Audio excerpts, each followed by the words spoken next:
Well, we have a motor, we have a balancer on the motor is ready to go in the car. So we are going to get started and get this motor in here. It is going to be quite the shakedown. I'm going to have to wiggle the ever-living crap out of just about everything in here. It is interesting to put motors in these things from the top, but it is doable. First thing I have to do is I have to take the sway bar loose, pull the cradle down, get it on jack stands, so on and so forth. So that's where I'm going to get started. And then I'm going to grab that thing, lift it up, set it down in here, and it should go halfway's okay, kind of, sort of smooth. I doubt it, but you know, we're gonna get it done.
Now the part that I'm putting on right now is the AC compressor. It's the best time to do it when the cradle is down. You can drop the motor down a little way so you can actually get at the bolts. Otherwise they hit the frame on the side here. And I know you can't see that right now, but they hit the frame and you're unable to put them in if you have everything installed first. So you have to do that before you do anything else if you do the way that I do, where you leave the compressor in. Now as I do this, I'm lining up I just got the motor mount, the poles lined up into the cradle. I'm also trying to line it up, the cradle to the frame, which is going to be the most difficult part of the task here. Once something binds, you have to try and figure out what it is and why.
Yes, I just gave this car the double finger. I hate these things. So these are, this is the clutch attachment. I put it on when I had the motor out, but I put it over the steering shaft. I believe it goes under the steering shaft, so I'm fighting that right now. It's this quick connect fitting. Normally, most of the cars that I do, I end up taking this off of the new slave cylinder and just plugging it in right here at the slave cylinder because it's so much easier to do. This connector is a real son of a gun to connect and disconnect. It's got like a quick connect fitting type thing where it opens a valve when you connect it. It stays disconnected until you connect it, or keeps from fluid flowing while it's disconnected. But as soon as you connect it, it allows the fluid to flow, kind of like your air chuck for your air tools. And this clip and the O-ring that goes in there that seals this thing is just so impossible to get it to push together and actually stay together.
Right now I'm just going over looking for anything that might be disconnected or hanging up against something, running against the header, what have you.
That thing I was struggling with before isn't connected.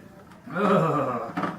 Thought I had it connected, but it's not. It's not allowing any fluid to flow through.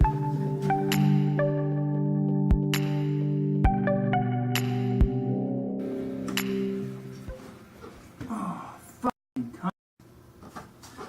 Oh, I hate these things. Gosh, do I hate these things.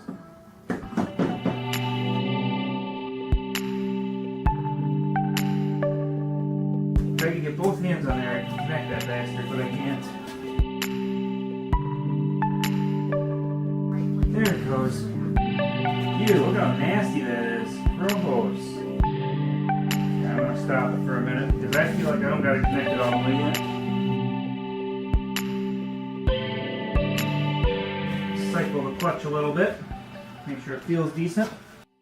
And make sure it doesn't pop that stinking line off of there. That's what I'm most afraid of. Well, that did not work. I think it's just popping that line up. Instantly locked the clutch up. Instantly. Yep, pushed it right off of there. You son of a... Well, that sucked. So, you can see I pulled the master for the brakes out of the way here. I had to do that because the only way I could get that stupid line to connect was to take this on the steering shaft. It's a kind of a goofy shaped needle nose. Grab the line so that I could hold it against the steering shaft, and then take this guy and go right in, right next to where that would have been, I guess. And I'm prying between the chassis, the fiberglass part of the chassis, and the steering shaft. There's a strong part of the chassis there. I mean, yeah, it's fiberglass, but it's strong enough. And I held this there, took it, and pried the two, pried them together. Finally, it won. So I'm gonna double check the clutch works yet, but that thing kicked me in the dick. So I gotta put this back on once I make sure that the clutch feels like it's going to be okay. It doesn't just blow the line off. And then I'll continue on here and hopefully have this thing running. Hey, it feels like we have a clutch.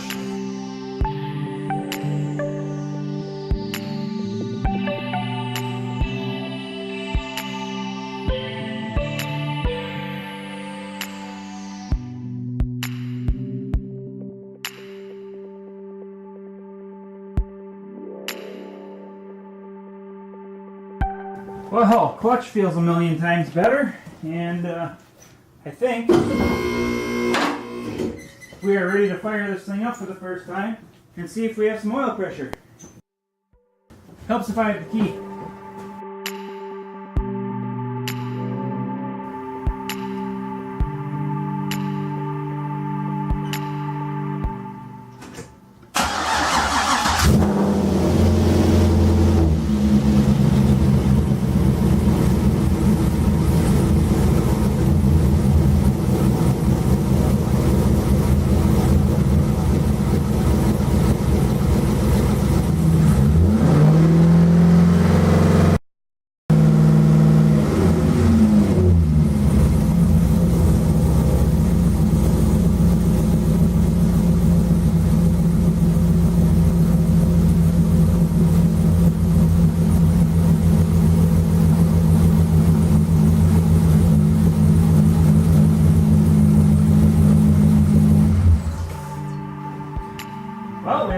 of oil pressure now.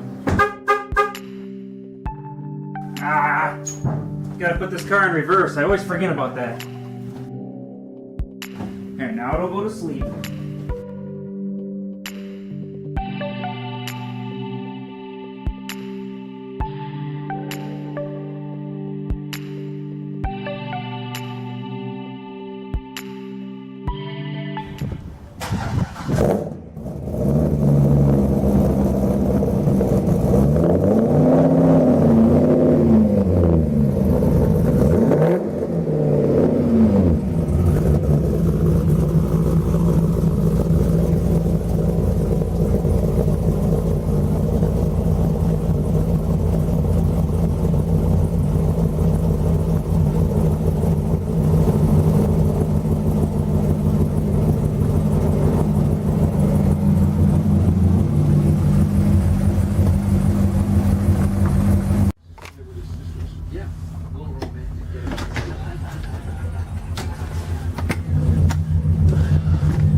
Say that was a good first test drive. I would have to say the car is completed, aside from a couple little piddly things. I hear a little noise in the exhaust. There's probably a clamp a little bit loose, or maybe I have to reposition it, who knows.